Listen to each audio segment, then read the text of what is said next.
साहेब आज पात्र अपात्रतेचा निकाल आहे. काय तुम्हाला वाटतं, काय अपेक्षित निर्णय आहे?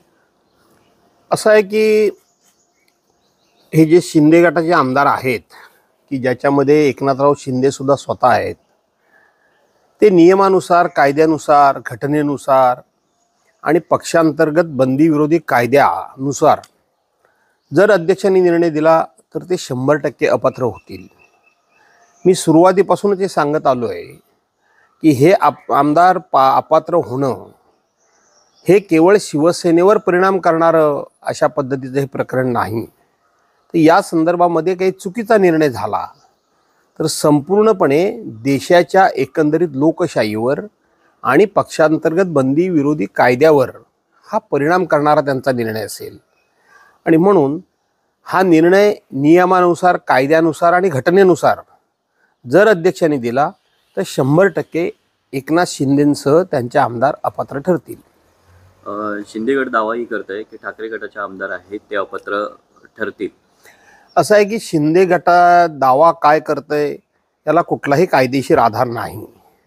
मुळामध्ये पक्षप्रतोद म्हणून भरत गोगावले हे नियमबाह्य आहेत हे सुप्रीम कोर्टानं सांगितलेलं आहे.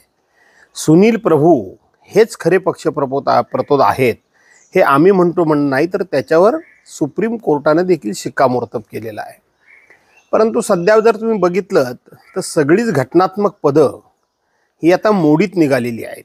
सगळीच घटनात्मक पदं ही सध्याच्या राज्यकर्त्यांनी ही आपले पक्ष कार्यकर्ते असावेत अशा पद्धतीनं वापरण्याचे या ठिकाणी काम जोरात सुरू आहे.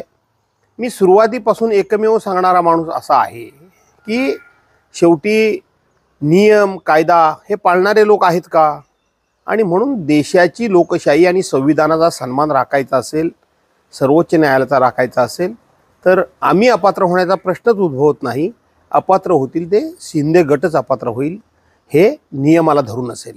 जर आपले आमदार आहेत ते अपात्र ठरले तर आपली भूमिका काय असेल पुढची? असं आहे की आमचे आमदार अपात्र होण्याचा तिळमात्र देखील कुठूनही कुठल्याही कायद्यानं नियमानं जरासुद्धा संबंध नाही.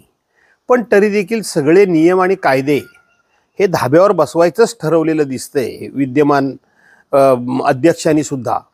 म्हणजे आपण जर बघितलं असेल तर काल परवा विधानसभेचे अध्यक्ष आज निर्णय होणार आहे अशा पार्श्वभूमीवर राज्याच्या मुख्यमंत्र्यांना जाऊन भेटतात. मला असं वाटतं की याचे दोन अर्थ निघू शकतात. एक तर त्यांनी एकनाथ शिंदेंना कल्पना दिलेली असावी की तुम्हाला मला अपात्र केल्याशिवाय पर्याय नाही, हे सांगण्याकरता म्हणून ते कदाचित गेलेले असावे. परंतु ते कशाकरताही जरी गेले असले तरीसुद्धा आजपर्यंत मी स्वर्गीय दत्ताजी नलावडे हे विधानसभेचे अध्यक्ष होते आणि वरच्या सभागृहाचे जयवंतराव पाटील का आपले जयवंतराव टिळक हे सभापती होते. त्या जयवंतराव टिळक आणि दत्ताजी नलावड्यांपासूनचे आजतागायतचे अनेक अध्यक्ष आणि अनेक विधान परिषद सभापती मी पाहिले. ते पदावर असताना कधीही कोणीही कुठल्याही मुख्यमंत्र्यांना भेटायला गेला असं अजिबात ऐकिवात नाही आणि मी पाहिलेलं देखील नाही. परंतु अध्यक्ष स्वतः मुख्यमंत्र्यांना भेटायला जातात. खरं तर मुख्यमंत्री अध्यक्षांना भेटायला येतात, परंतु अध्यक्ष स्वतः भेटायला जातात आणि मी का गेलो ह्याचं सरळ सरळ समर्थन करतात. याचाच अर्थ ही जी घटनात्मक पद आहेत, म्हणजे अध्यक्षपद हे घटनात्मक पद आहे, ही घटनात्मक पदं या पदाची गरिमा संपलेली आहे. ही पदं आता शोभेची पदं राहिलीत की काय असा संशय वाटतो.